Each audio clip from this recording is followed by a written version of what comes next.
Revit has hundreds of tools, menus, and features, and as an electrical engineer, you can ignore 90% of them. The problem is, if you go on YouTube and search Learn Revit, you're gonna get a bunch of tutorials on how to model walls, creating roofs, and building families from scratch. These are things that architects and BIM managers will use, but you never will. I've been using Revit for the last 8 years as a licensed PE designing real buildings, and today I'm gonna show you the only 5 things that you actually need to start designing electrical systems in Revit. By the end of this video, you're gonna understand how we're actually putting all of our electrical loads into Revit and then using it to automate all of our panel schedules. But let's start with the basics. The first thing you need to understand when you open up Revit is how to move around the software. This upper bar of the software with all these buttons is what we call the ribbon. If you don't see the buttons, there's this little minimize to panel buttons. If you click this, it will change the display options.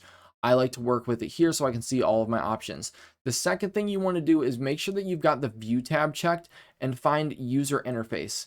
Once you click this, the things that you want to absolutely always make sure you have checked on are your project browser and your properties windows. So once you check these boxes, the windows will pop up on your screen. And the first one that we're going to look at is the properties window. The properties window tells us what we have selected. Where are we at in this Revit model? So if I click on this receptacle, it's going to tell me, hey, you've got a receptacle selected. Here is all of the relevant information associated with that receptacle. But here's the other important thing about properties. If I hit escape, which clears off everything that I have selected, it tells me where I am in the model. So this is going to say I'm in floor plan L1 power, which is a view. So if I scroll out here, it's telling me, hey, I'm inside this view, and now here is all of the properties associated with that view. So what is a view and how do we move around outside of that?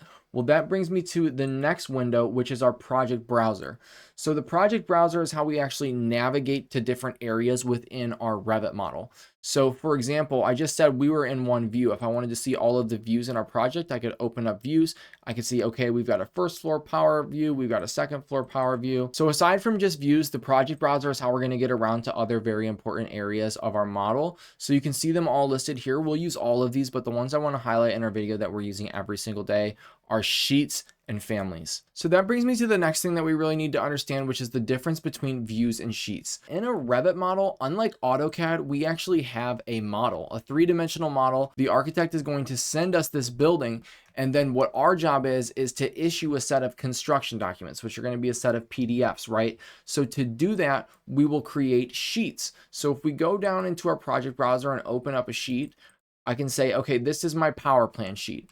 Right? And so the sheet is actually the piece of paper, and we can put notes here, we can put our title block, and we can put views onto the sheets. And to understand what a view is, it's literally just the way that we are looking at that 3D model. So this is a floor plan view, which means we are sitting over top of this model looking straight down on it. And then in our properties window, we can control everything that we actually want to see in this view. So this is my power plan view. I may not want the lights to show, so I can go into this and say, hey, I don't want the lights visible, or hey, I want the grid lines to be halftone. So it's not layers like in AutoCAD. We actually have control over each different type of family that we're showing here. And that's what I want to jump into next. So the third thing I want to talk about is Revit Families. And this is where Revit becomes a very powerful design tool and is very different from AutoCAD. So what a Revit family is it's basically an element within Revit that we can attach data to or parameters to, and then use to smartly connect and coordinate and calculate things in our model. So in my project browser, you can find your families and you can see all of the different categories of families that you have. So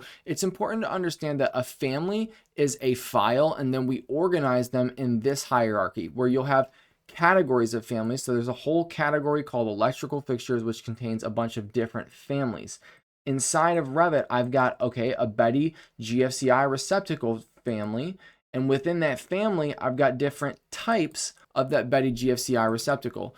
And when I place a type of receptacle, well, now I've got different instances of that type of that family within this category. But where this becomes powerful for us as electrical engineers is the data side of these things. So if I click on this receptacle and zoom in here, and then I open up my properties window, I can tell, okay, this is a GFCI receptacle for the espresso grinder. And if I click this edit type button, I can go into the parameters and I can say, okay, this is going to be 120 volts. It's going to be a receptacle load classification. It's going to pull 360 VA. If I want to add any specific tags to it, I can say, okay, AC, because it's going to get mounted above counter. And then I can create more annotative families then I can tag things. It will pull the data in from this family and put it on our floor plan. So you can start to see, okay, everything in Revit is connected. It's not just lines and text, it's connected. And that's what allows us to actually use Revit as an electrical engineering design tool when we're performing all of our calculations. So before we get to that, if this was helpful, please subscribe. It really helps me continue to create content like this for new engineers in our industry. Now here's where we get into the Revit systems that were built just for electrical engineers, actually circuiting up our equipment. So if I click that receptacle that we said was for the espresso grinder, remember we've already changed the type properties to say this is going to be 120 volts,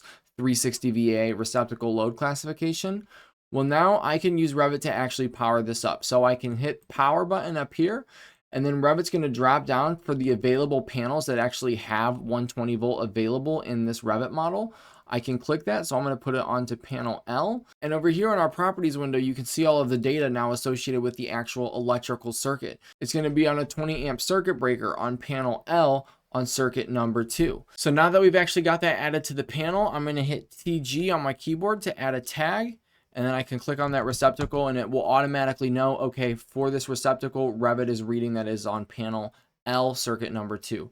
And so that brings me into our panel schedules now. Whenever you place an electric panel family inside of Revit, when you click that up in your ribbon, you're going to get the option to create a panel schedule. Revit comes with some pretty nice panel schedule templates as a default, but you can also customize these. So let's see what one actually looks like. Now we're looking at the panel schedule for our 12208 volt panel in this coffee shop. What's going on here is whenever you add a circuit to this panel, it automatically gets populated in this panel schedule. The VA will get populated to the phase associated with the circuit number that you've added it to, and then all of this will sum up using the actual load classifications based on the NEC, which you can also define in here to give you your total connected and demand load. Another really nice thing about this is that this is not just for one panel. This goes up for the entire electrical distribution system. So I can take our 208 volt panel, power that up within Revit to the transformer, then power the transformer for panel H, and all of those loads will flow upstream to the panel schedule, taking into account load classifications downstream. So if this was all brand new to you, that's normal. Not many schools are teaching this stuff, but now you know what to focus on, and that puts you ahead of most new engineers already. If you're a new electrical engineer in the MEP field or you're trying to become one, there's no better software to learn than Revit. If you want to work live with a professional engineer to get real practice actually designing a coffee shop and getting use of all of these skills and more, and gain an Autodesk cert to add on your resume to help you stand out in the job market, that's exactly what we help students do in our bootcamp. You can use the link in my description below to apply for our 3-week bootcamp, and you may be eligible to schedule a call with a PE to talk about your goals and to see if it's a good fit. And I'll see you in the next one.